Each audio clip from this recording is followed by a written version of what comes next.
The story of Sarah Ann Kolb and the brutal murder of Adrienne Reynolds shocked the small community of East Moline, Illinois, in early 2005. This crime perpetrated by teenagers unveiled a dark and chilling side to the social dynamics of adolescence and left a permanent scar on everyone involved. As investigators uncovered the horrifying details, it became evident that jealousy, manipulation, and unchecked rage had collided in a perfect storm of violence. What follows is a detailed account of a crime that continues to resonate as one of the most chilling cases of teenage betrayal and murder in modern true crime history. Nestled in the quiet suburban sprawl of Rock Island County, East Moline seemed an unlikely backdrop for a brutal murder. And with its close-knit community, high school football games, and weekend outings, it was the type of place where people thought they knew their neighbors, and where tragedy was more likely to take the form of a car accident than a premeditated crime. Yet, like many other suburban communities, East Moline harbored secrets, unseen struggles with identity, belonging, and control. It was within this seemingly benign setting that the lives of Sarah Kolb and Adrienne Reynolds intersected, with deadly consequences.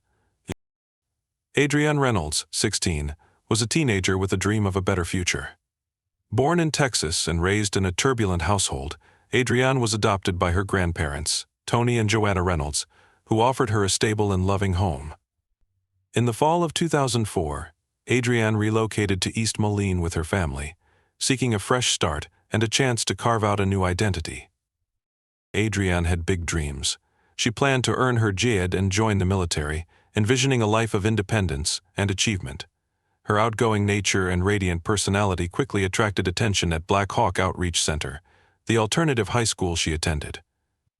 Adrienne's easygoing demeanor and willingness to connect with others stood out, but this trait would soon place her in the crosshairs of Sarah Kolb. Sarah Kolby, also 16, was Adrienne's antithesis in many ways. While Adrienne sought connection and belonging, Sarah thrived on control and dominance. Known for her edgy style, heavy eyeliner, dyed hair, and a punk aesthetic, Sarah commanded respect and fear among her peers. She ran her social circle with an iron grip, using manipulation and intimidation to maintain her influence. Beneath Sarah's confident facade, however, lay deep insecurities. Her need for control stemmed from an inability to tolerate perceived threats to her authority or relationships. She had built a carefully curated image, and anyone who challenged it risked becoming the target of her wrath. Sarah's friendship with Corey Gregory, a quiet and impressionable classmate, further cemented her power. Corey idolized Sarah and followed her commands without question. Their dynamic would prove fatal when Adrienne entered the picture. Adrienne's arrival at Black Hawk marked the beginning of a tumultuous relationship with Sarah Kolb. At first, Sarah was intrigued by Adrienne's charm and outgoing personality, inviting her into her circle. The two shared lunches, exchanged stories, and began what appeared to be a budding friendship. However, their differences soon became apparent. Adrienne's natural charisma began to draw attention, and her friendly interactions with Corey Gregory, Sarah's close confidant, and rumored romantic interest sparked Sarah's jealousy. For Sarah, Adrienne's growing popularity was not just a threat, it was an affront to her authority. The tension between the two escalated quickly. Sarah's biting remarks and veiled hostility toward Adrienne became impossible to ignore. Adrienne, ever eager to maintain peace, made repeated attempts to reconcile with Sarah, unaware of the dangerous emotions brewing beneath the surface. On January 21, 2005, Sarah Kolb extended an olive branch, or so it seemed. She invited Adrienne to join her and Corey for lunch at Taco Bell, a gesture that Adrienne took as an opportunity to mend their strained friendship. What Adrienne didn't know was that Sarah had already made up her mind. Adrienne was no longer a friend but a rival, and Sarah intended to eliminate her. After picking up Adrienne, the trio drove to Taco Bell as planned. They ordered food, laughed, and maintained an air of normalcy. But when it was time to return to school, Sarah changed course, driving instead to a secluded location in the parking lot of a remote park. Once parked, Sarah confronted Adrienne. Words turned to insults, and insults to violence.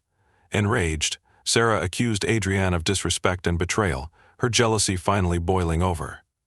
As the argument intensified, Sarah attacked Adrienne, wrapping a belt around her neck and choking her. Corey, acting as Sarah's enforcer, held Adrienne down as she struggled to escape. Adrienne fought desperately, but the attack was swift and brutal. Within minutes, her life was extinguished. With Adrienne's lifeless body in the back seat, Sarah and Corey were faced with a grim reality: they had to dispose of the evidence. Calmly and methodically, Sarah drove to her grandparents' farm in Aledo, Illinois. There, the pair attempted to burn Adrienne's body in a fire pit, hoping to erase any trace of their crime. But the fire didn't work as planned. The remains were still identifiable, leaving Sarah and Corey panicked. Desperate, Sarah turned to another friend, Nathan Gatlary, for help. Nathan, lured by Sarah's manipulative charm, agreed to assist in the macabre task. Armed with a saw, Nathan dismembered Adrienne's body, and the trio disposed of the remains in various locations across the region. Throughout the process, Sarah displayed a chilling lack of remorse. She joked about the murder and even bragged to friends about her actions. Her cold indifference would later become a focal point in the trial, painting a disturbing portrait of a teenager devoid of empathy. Adrienne's sudden disappearance immediately raised alarm bells. Her adoptive parents, Tony and Joanna Reynolds, reported her missing when she failed to return home that evening. Police launched a search, questioning classmates and combing through Adrienne's social media and phone records. It didn't take long for investigators to focus on Sarah and Corey.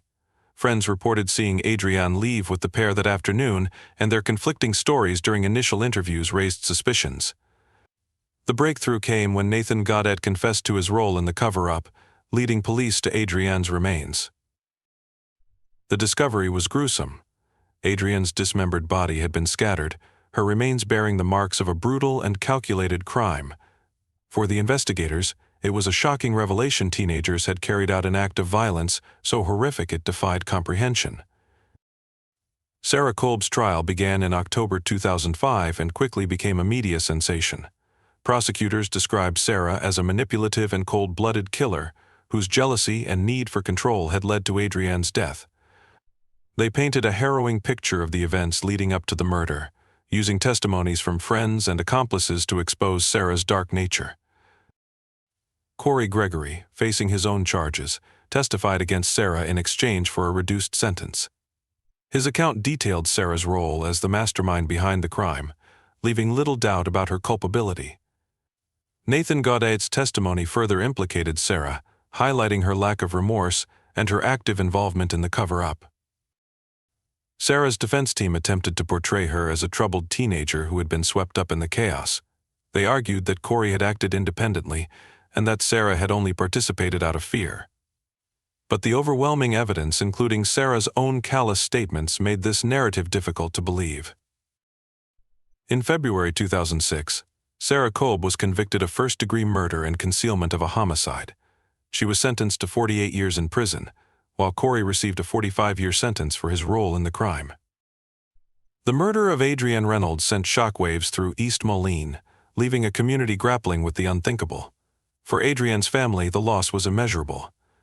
Tony and Joanna Reynolds spoke openly about their grief, using their platform to advocate for at-risk youth and to raise awareness about the dangers of toxic friendships. The case also prompted a broader conversation about teenage violence, jealousy, and peer pressure. Experts in psychology and criminology analyzed the dynamics between Sarah, Corey, and Adrienne, seeking to understand what drove seemingly ordinary teenagers to commit such a horrific act. Today, Sarah Kolb remains incarcerated at Logan Correctional Center in Illinois. Reports describe her as a model inmate, but the true extent of her remorse remains unclear.